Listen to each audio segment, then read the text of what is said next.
Assalamualaikum teman-teman, seperti biasa sebelum mulai Mimin mendoakan semoga teman-teman semua selalu dalam keadaan sehat walafiat.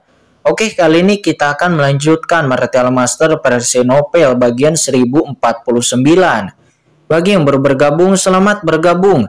Dan bagi yang belum subscribe dulu lah agar Mimin tambah semangat lagi nih bikin videonya. Oke, kalau sudah kita langsung masuk ke isi ceritanya.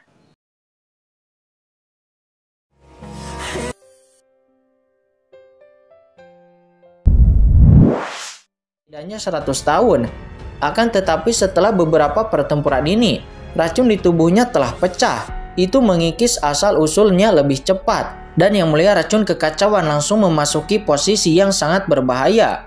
Jika tidak ada yang datang membantunya, Yang Mulia Racun Kekacauan mungkin akan benar-benar sekarat di sini. Apakah kamu yakin? Kata Jiwuxu seraya memandang Qinchen. Coba saja dan kamu akan mengetahuinya. Kata Qinchen matanya berkedip. Mengetahui bahwa dia tidak bisa menunggu lebih lama lagi. Menunggu Yang Mulia Racun Kekacauan mati di sini, maka itu akan lebih merepotkan. Boom!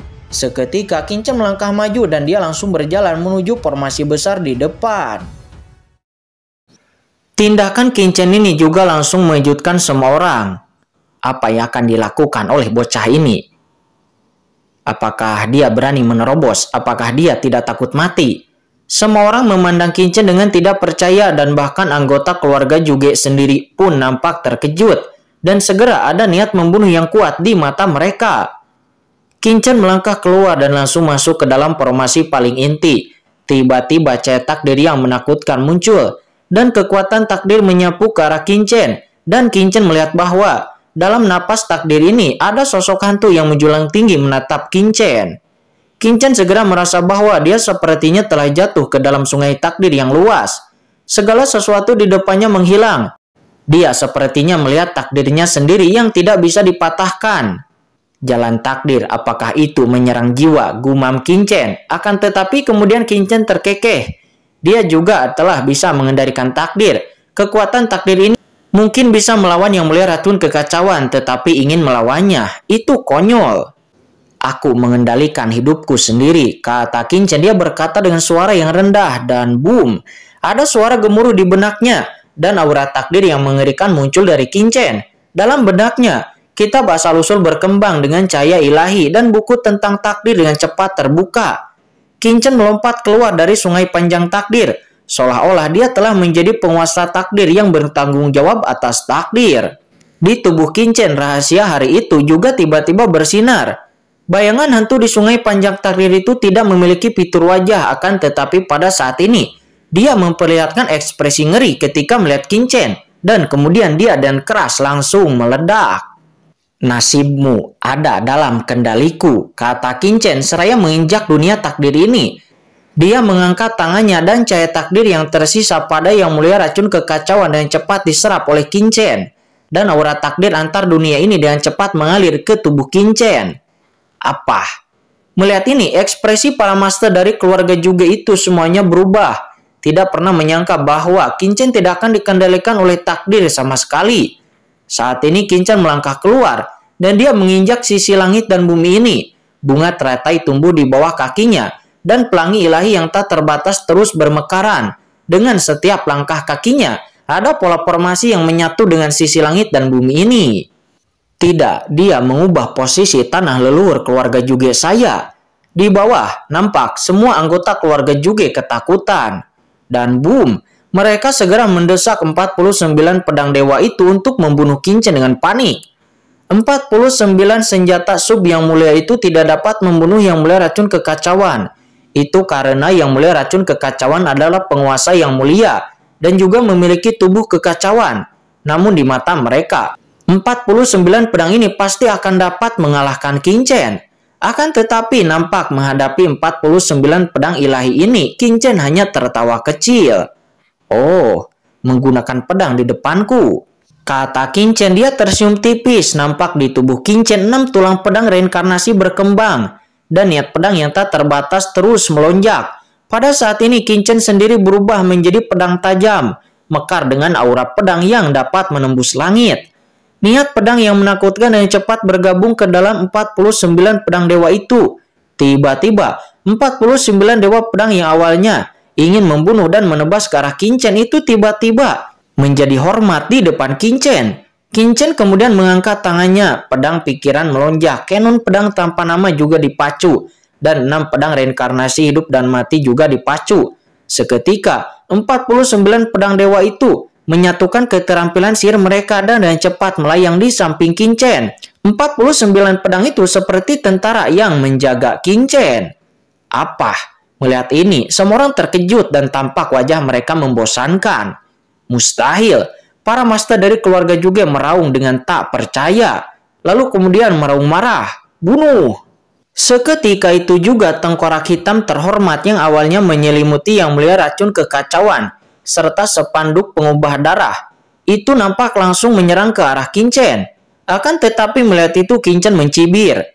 Itu hanyalah harta karun Yang Mulia yang rusak.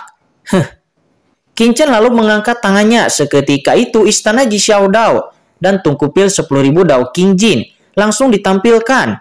Kedua senjata tingkat Yang Mulia itu menyapu, langsung menghantam tengkorak hitam dan aliran darah berjiwa dengan keras. Dan tiba-tiba dua harta karun itu diledakkan dengan raungan yang keras. Meskipun kedua harta karun ini adalah harta karun Yang Mulia, keduanya membawa udara dingin yang tidak disukai Qinchen, dan mereka langsung meledak. Bahkan Qinchen tidak memiliki mood untuk mengambilnya. Selanjutnya Qinchen kemudian mendesak 49 pedang terbang itu dan langsung menghancurkan gunung dan sungai dari keluarga Zhuge, menyebabkan pegunungan ini runtuh, menghancurkan formasi keluarga Zhuge, dan Qinchen disertai dengan 49 pedang itu terus bergerak maju. Di bawah kakinya, para dewa dan pelangi bermekaran dan formasinya tenggelam ke dalam tanah. Di tengah raungan yang keras, seluruh tanah leluhur keluarga Zhuge itu tiba-tiba bergetar. Dan naga gunung yang telah pulih seperti kebangkitan sebelumnya itu tiba-tiba terdiam. Di saat yang sama, energi takdir yang tak terhitung jumlahnya terus mengalir ke tubuh Qinchen. Di bawah pengobaman Qinchen, para master dari keluarga Zhuge itu memuntahkan darah secara bersamaan. Mereka semua mendapat serangan balasan. Wajah mereka semua pun, tetapi nampak wajah mereka semua dipenuhi dengan kemarahan. Mustahil. Mereka tidak percaya bahwa formasi yang dibuat oleh nenek moyang dihancurkan dengan cara ini. Dan dihancurkan hanya di bawah tangan seorang pemuda seperti itu. Mereka benar-benar tidak berdamai. Namun betapapun tidak berdamainya hati mereka, fakta tetaplah fakta. Dan fakta itu tidak dapat diubah. Bunuh, kata Qinchen seraya bergegas menghadapi para master dari keluarga Zhuge di bawah. Qinchen tanpa rasa takut sama sekali. Di saat yang sama, 49 pedang ilahi itu menuruti perintah Qinchen dan memanen di mana-mana. Boom, boom, boom. Qinchen mendesak pedang ilahi itu dan dalam satu tarikan napas, dia langsung meledakkan beberapa master dari keluarga Zhuge, mengubahnya menjadi kabut darah.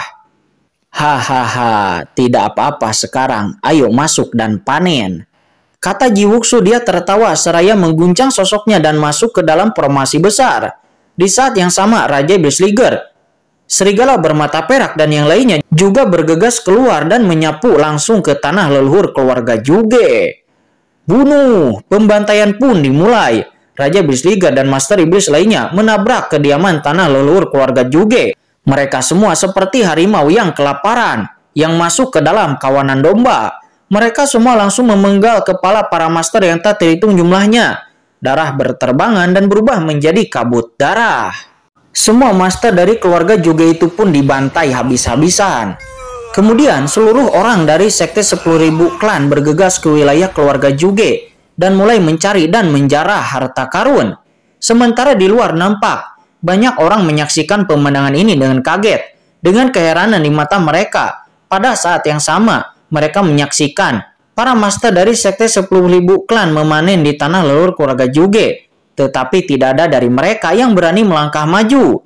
Sementara Qinchen, dia tidak memasuki tanah leluhur keluarga Zhuge untuk memanen.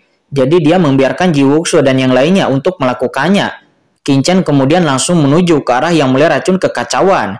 Dan tangan kanannya langsung menyentuh Yang Mulia Racun Kekacauan. Boom, seketika itu juga api racun surgawi di tubuh Qinchen melonjak dan gas beracun yang mengerikan dimasukkan ke dalam tubuh Qinchen.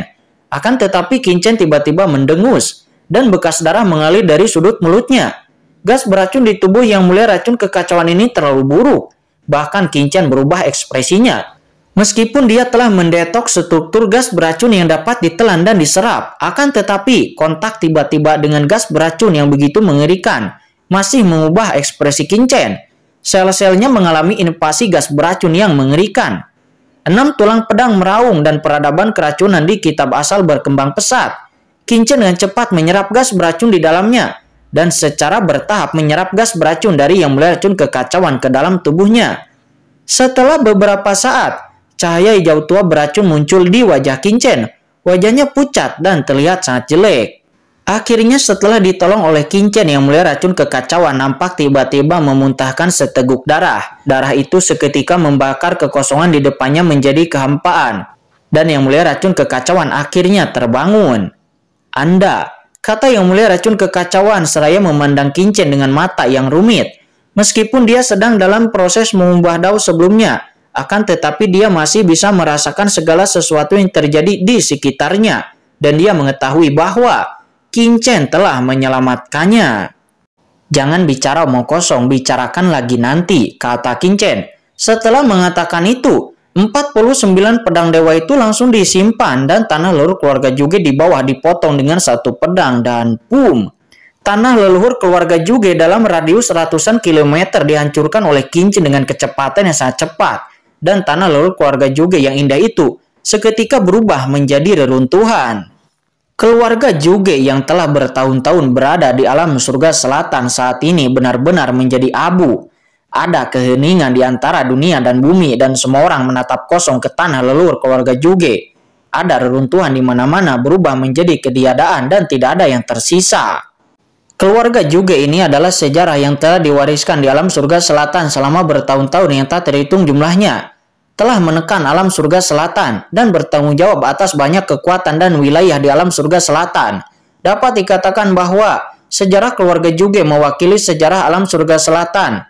Tetapi sekarang, kekuatan yang telah menguasai alam surga selatan selama bertahun-tahun yang tak terhitung jumlahnya itu telah dicabut secara langsung.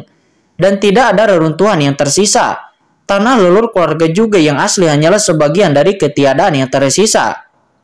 Adegan ini seketika memberikan kejutan yang kuat yang tak terhitung jumlahnya kepada semua orang yang hadir. Surat kabar Nantian, Papiliun Tingtian, dan banyak pasukan koalisi yang menyiarkan siaran langsung di kejauhan semuanya terdiam. Mereka semua tahu dengan jelas bahwa suatu era telah berlalu. Dan alam surga selatan saat ini akan menjadi era sekte 10.000 ras. Dan pemuda bernama Qingchen di depannya memimpin era ini. "Ayo, pergi," kata Qingchen seraya melambaikan tangannya dan segera Raja Iblis Liga dan yang lainnya terbang. Kemudian memasuki kapal perang dan pergi kembali. Baru setelah mereka pergi, banyak kekuatan yang hadir semuanya berkeringat dingin dan tidak ada yang pulih untuk waktu yang lama. Berita tentang kehancuran dan kematian keluarga Zhuge itu pun seperti badai langsung menyapu seluruh alam surga selatan dengan dahsyat dan menyebar keluar alam surga selatan dengan kecepatan yang mengkhawatirkan. Satu batu menimbulkan ribuan gelombang lagi dan seluruh surga mendidih. Xin kembali berpindah kepada kapal perang dari sekte 10.000 klan. Master sekte ini adalah piala yang diperoleh dari keluarga Zhuge. Raja Iblis Liga dan yang lainnya nampak mengambil banyak cincin penyimpanan dan menyerahkannya kepada Qingchen dengan hormat. Menurut statistik, ada banyak harta karun di keluarga Zhuge, termasuk berbagai ramuan, harta rahasia, senjata ajaib, dan pena suci. Jenisnya sangat rumit, dan jumlah tiap jenisnya sangat banyak. Perkiraan kasarnya, nilai totalnya adalah 150. Pena suci tingkat guru suci kelas atas. Ada lebih dari 100 pena suci guru suci bermutu tinggi, yang tentunya merupakan jumlah yang luar biasa. Perlu dicatat bahwa satu pena suci tingkat tinggi dapat melahirkan guru suci tingkat akhir atau guru suci puncak. Dan umumnya, kekuatan tertinggi memiliki beberapa guru suci tingkat tinggi. Pada awalnya, hanya ada satu pena suci tingkat tinggi di sekte Dao kuno. Tetapi bagi keluarga Zhuge, kekuatan yang telah ada di alam surga selatan selama puluhan ribu tahun yang tak terhitung jumlahnya.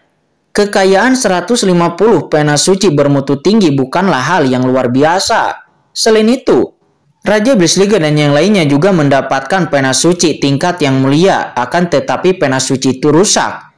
Mereka menemukannya di dalam tanah leluhur keluarga Zhuge. dan ini merupakan harta inti dari keluarga Juge. Raja Iblis Liger menjelaskan semuanya kepada Qingchen dan pada saat yang sama menyerahkan cincin penyimpanan itu. Pena suci tingkat yang mulia yang rusak, kata Qingchen.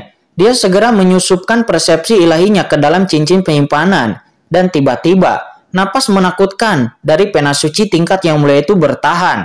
Qingchen merasakan napas yang mulia setengah langkah di tubuhnya melonjak. Ada semacam dorongan untuk menerobos ke alam setengah langkah yang mulia di tempat. Tidak buruk, kata Qingchen. Dia berkata dengan heran bahwa pena suci tingkat yang mulia itu sangat berharga. Pantas saja formasi besar di tanah leluhur keluarga Juge begitu mengerikan. Pena suci tingkat yang mulia walaupun itu rusak, tetapi itu sudah cukup bagi Qingchen untuk mengumpulkan asal-usul di tubuhnya. Namun, sangat disayangkan cincin penyimpanan Juge Rulong tertinggal di jurang pemakaman pedang. Jika tidak, saya yakin cincin penyimpanan Juge Rulong memiliki lebih banyak harta. Selanjutnya, Qingchen mengklasifikasikan cincin penyimpanan. Qingchen mengumpulkan beberapa harta yang bisa dia gunakan, dan Qingchen membagikan sisa hartanya. Beberapa di antaranya akan disediakan untuk pengembangan sekte 10.000 klan, dan beberapa lainnya akan diserahkan kepada ahli yang mulia setengah langkah, seperti Raja Iblis Liger dan yang lainnya. Dan kemudian, sisanya lagi akan dibawa ke Papilun Cendi, ke alam surga timur.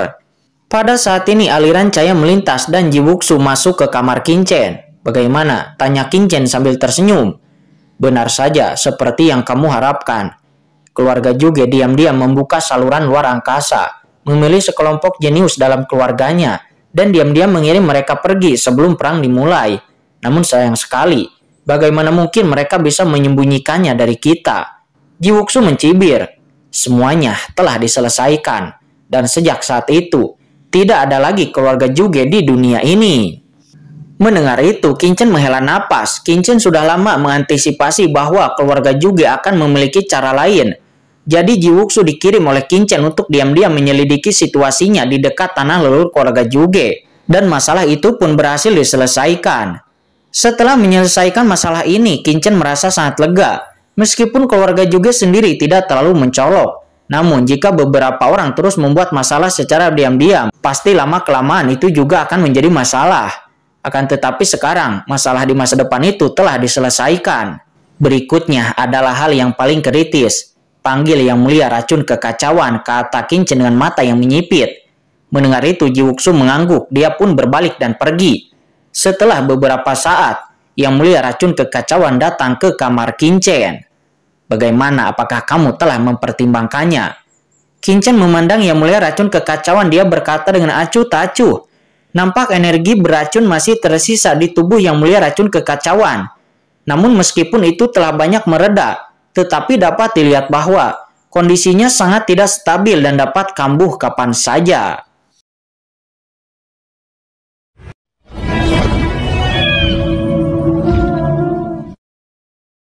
Oke guys, sudah dulu ya. Jangan lupa subrek biar lanjut terus ceritanya. Bagi yang sudah subrek, mudah-mudahan dimudahkan rezekinya. Mimin undur diri. See you next and goodbye.